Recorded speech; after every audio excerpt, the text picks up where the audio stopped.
Greetings, everyone. Welcome to the Outerview with Professor Les Henry, where reason comes first. So greetings, Sis Rijole. It's my pleasure to invite you on this little reasoning today. How you doing? I am very well, thank you. First of all, thank you for the invite. No problem. No problem at all. Yeah, so do you want to tell us a little bit about yourself? All right. My name is Rijole Bitata. I'm not sure where to start. Shall I start with my business or shall I start with who am I? What do you want to know first? I think tell people who you are. All right. I'm a teacher. I was born in Spain. I'm originally from Equatorial Guinea. I came to this country over 10 years ago. Well, many years ago, I would say. And I have been working within the educational system for quite a while. But what I want to do now is to bring more of our cultural tradition into the curriculum. I find that there's a lot of emphasis on European-centered point of views, and I think there's also an emphasis on the academics, and you have a lot of students that have different learning styles, and the current curriculum only caters for those children that are academically stronger. For instance, if they're able to sit for longer amount of times, if they're able to follow, to tick the boxes in terms of testing, if they're able to just do as they are told immediately, they are very likely that, or it is very likely that they will do academically better, and they will be more appealing to the market, to the job, to the market. Yes. So in some ways you're talking about an alternate pedagogical approach to teaching. Yes, I would like a more hands-on approach. Just like the children at the nursery, children at the nursery and the reception, they are always touching things. They are doing the role play. Yeah. There's also a lot of social interaction. Whereas when you see children live in that setting, the early years, it's not so much about interaction. It's teacher, yeah, it's very structured, and then the interaction with the peers, it also, as you noted, it deteriorates as well. You have a lot of bullying as the children get older. Yeah. So I think it's to do because that interaction between peers is kind of being removed, and the emphasis on sit at your table, well, do a little bit of group work with every now and then, but it's more to do with what can you do, I suppose, what can we as a group do? Okay. So I know one of the things that you do is, which you're very strong on, is, using cultures, especially, we're Africans, so you like to include a lot of that in what you do. So can you kind of tell us a little bit about how you incorporate some of those maybe African ways of knowing and perceiving the world into what you do, into your teaching? Well, first of all, I want to acknowledge the contribution of people of African descent to the world of science, technology, engineering, art, and mathematics. And I think that it's very important that children see themselves within those spaces as well.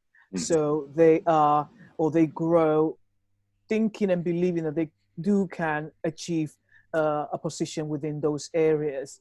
So acknowledging the contribution of African people is really important. And you can, when I do the planning, I try to include different characters. For instance, I am preparing a CSI at home pack where the children will be able to do forensic within the comfort of their homes. And one of those packs is to do with the blood, all about blood. And I thought immediately about Dr. Charles Drew, who was the black man that invented the idea of the world blood banks, and how back in the day in America, especially people that were of color were not allowed to give blood because many believed that if you took the blood of a black person, you would turn black. Yeah.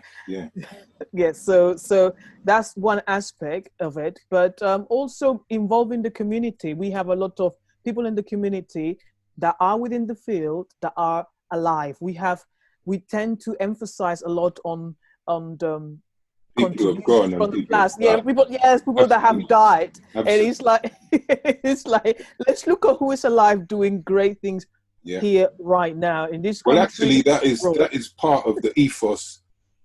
Actually, that is part of the ethos behind what I'm doing. This is Oh, exactly what it excellent. is.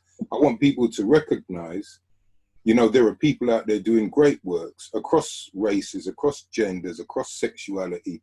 You know, none of that for me is more important than the learning, the teachable moments that people can get from these kinds of reasoning. So that is exactly why I am doing this. So people know there are alternative voices, because I know I had the pleasure of speaking at one of your events and met some CSI people, and I saw them doing all that fantastic, you know, stuff that you're promoting. So maybe you should tell us a little bit about your organization, or is it STEAM Power? Yes, STEAM powers is S for technology. It's not S for technology, S for science. Yeah. S for science, T for technology, E for engineering, A for the arts, and M for the mathematics. And Yeah. it's a social enterprise. And what we want to do is like bridge the gap and bring more diversity into this field. Mm-hmm. You know, I started this because whenever you look at robotics online, even camps, STEM camps are pretty much based in the United States, most of them. And then when you look at the ones that are taking place here, they are targeting your middle class well off. And they are delivered at places like central London. It's not at a local Yeah. level like Croydon, Mm-hmm. Southwark, Peckham, Mm-hmm. Haringey. Mm-hmm. Is everything is very is focused towards, or is focused on your wealthy, well off kind of Like middle class educated people. person. Why middle class? And I think it's unfair to equate socioeconomics to intellect or job opportunities or career Absolutely. prospects. I Absolutely. think it's dangerous to do that. Well, it's So dangerous and it's deliberate. yeah, it is Yeah. Because it is it maintains the status quo. yeah, it does. So we need to change the narratives. And I Mm. think to a degree, many children believe that they cannot be in those environments. And I think we need to get Shit. rid of that Absolutely. as soon as we Absolutely. can. Yeah. So I know another thing that you're very passionate about is managing stress through journaling. I think sometimes, actually, most of the times, I'm talking about myself personally, I think a lot. Mm-hmm. I think a lot and do not talk a lot, which means that you start to start bottling up. And you have to let go somewhere. Mm-hmm. The martial arts is a way, but also writing is another way of kind of distressing, offloading the mind. Mm-hmm. So you offload the mind, and you are able to have a more detached approach. You look at the words, what you've written, and you're able to analyze, why am I feeling this way? What is it that I want? What am I upset about this minuscule event? And it helps you to reflect and also meditate a little bit. How can you change your behavior, or how, or the way you feel towards certain situations? And I Mm-hmm. think it's also a good way of organizing your ideas as well, and have that kind of monologue without having to talk to yourself. You see people talking to you to themselves sometimes. You would say that person is crazy, but the journal allows you to do that without having without being But judged. it's self-reflection. It's a Yes, diary. It's a journal. And yeah. sometimes you need that, you know, and I totally get that, because, you know, it's what I do. Sometimes something will happen and I'll just write it out. And it's cathartic because you heal yourself in that moment. You're Mm-hmm. creating that detachment. So yeah, I get that. Absolutely. Mm. And it's, you know, it's something that is becoming very popular, and I just jumped on it during the lockdown. Actually, Yeah. it Yeah. got the lockdown got me journaling, actually. Yeah. Well, you'll find it's made significant shifts to a lot of people, because people who thought they didn't have time or have now realized there's other ways to utilize your time. You know, I still wish I had a couple more hours in the day. These eye Mm-hmm. bags are certainly not getting any smaller, but you know, it is what it is. It Uh-huh. literally is what it is. So Right. So the other thing I wanted to discuss with you is I know you're very strong on this notion of building wealth and encouraging your children in how to build wealth. So what can you say to us about that? You know, you're talking to me as if I was a millionaire with children. I don't. I am No, I not. know. I know you don't have children. And I know, well, I think you're not a millionaire, but that's not what I'm talking about, because at the end of the day, I've seen you in action. I've seen you with children. And it's interesting because I did an interview the other day about fatherhood. And I said, fatherhood has nothing to do with biology. Really, it's husbandry. Because a husband used to go out and do the crops and take care of whatever, blah, blah, blah. So it's your role as a teacher, an educator, a provider, you know, mutual teacher, mutual educator, mutual provider. But I know that someone like you, I'm speaking in the broader context of the community and what you do, because as I said, I've watched the work that you've done for over a decade or however long it is with our young people. So I'm speaking in that context because I know you've had a profound, you know, impact on many people that you've touched with regards to your outlooks on children and investing in their futures, especially in the notion of building and accruing wealth. Yes, the reason I say that is because for many, you know, it all started when I was teaching in Southwark. I would compare the parents. You know, I would look at it was a majority, actually, how was that the word? That's the right word? It was mainly Nigerian African in this school, one form entry. And then whenever we had to do any cake sales to raise funds for the school, it would be mainly white parents raising money for the school. And I never understood how certain groups of parents were more engaged with the community, with the learning community, than others, knowing that both could benefit from it. Yeah. And that's something that puzzles me, because I see it today, and I worry because many people believe that it's all about having money. I don't think so. It's about being engaged with your children's education, with the day-to-day life of your child's, you know, journey. It's not about whether you can afford a club or not. What are you doing during the weekends? Are you able to join a club that could be free? You have groups of parents that actually gather to take the children out and about, cycling. I remember taking part in this cycling club part of my school, and they invite all the parents. And surprise, surprise, am I the only black person there? Yeah. And the only black teacher there. Yeah. And it was like, okay, interesting. It was a nice thing because it were mainly fathers actually, and they were shielding the children. So they were professional kind of pro bike rider cyclists. And we were escorting the children, and it was a nice thing to do. Yeah. So in some ways, what you're doing is you're kind of you're challenging. It's almost like an apathy. You know, it's almost like, yeah, well, it doesn't concern my children, so, you know, blah, blah, blah. And it is that. It's a direct challenge to that apathy.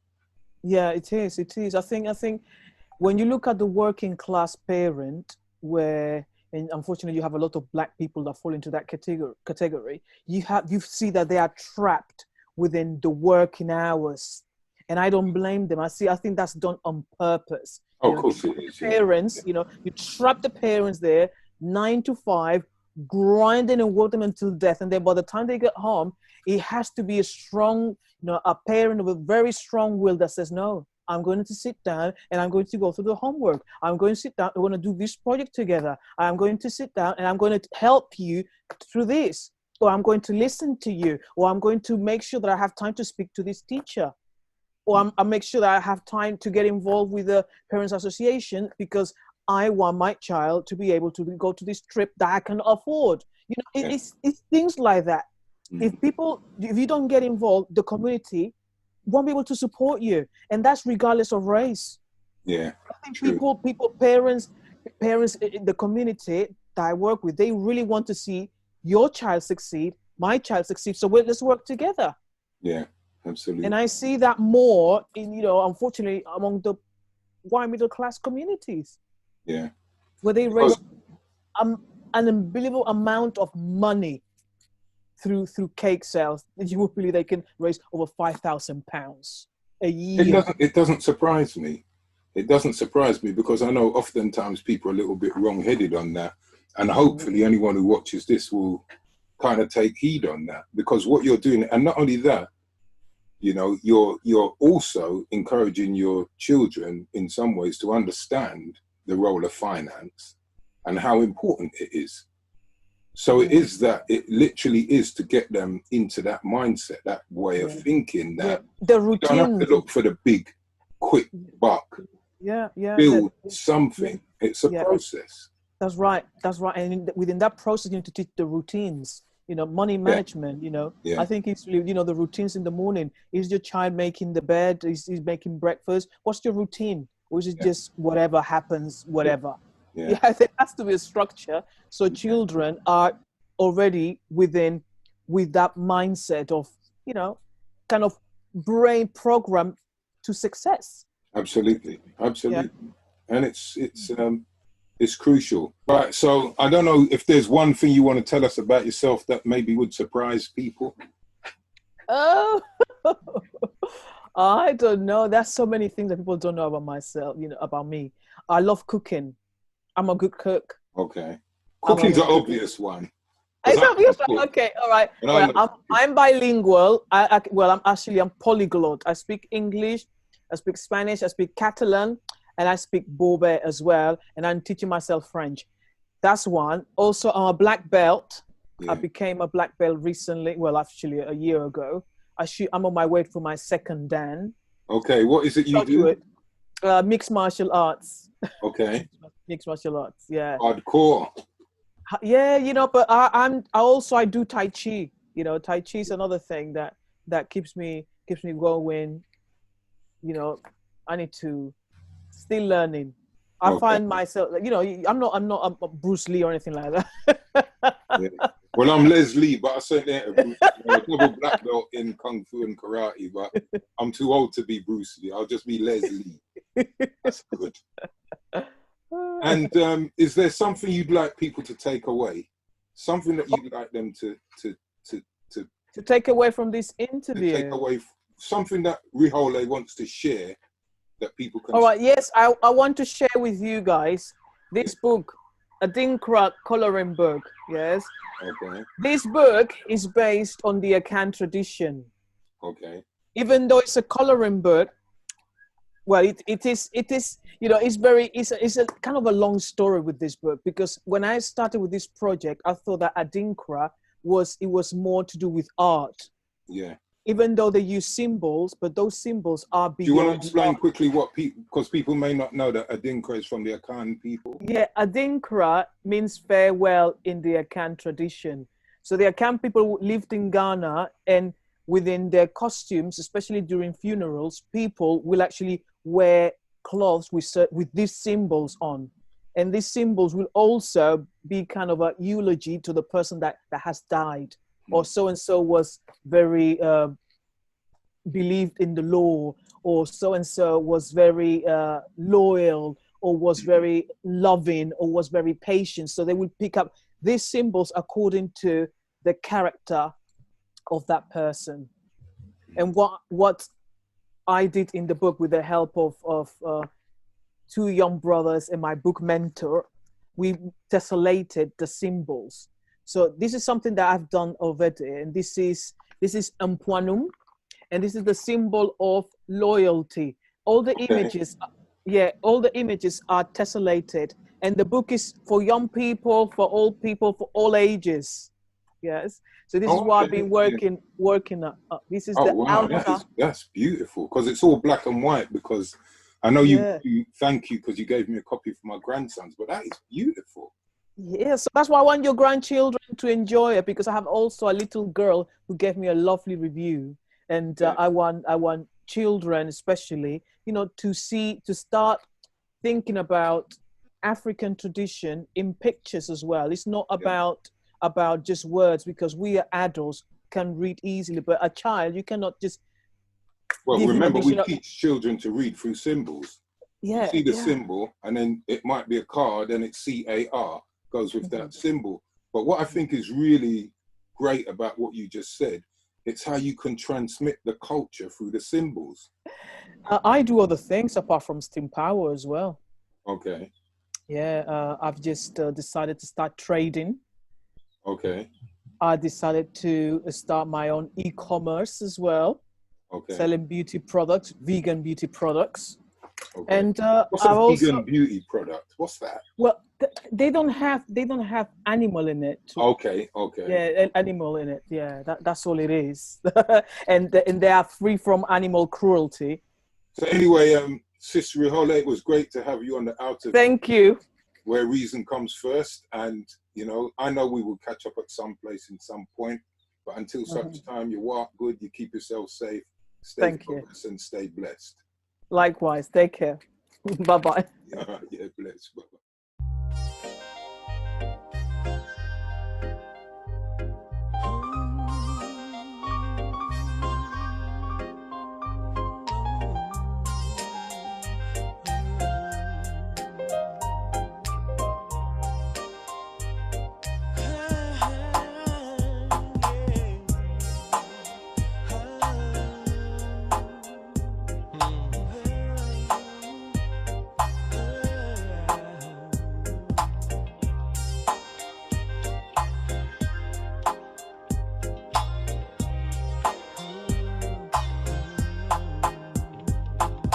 Champ is a term I use to describe my mother. In this world, you know, I love that woman like no other.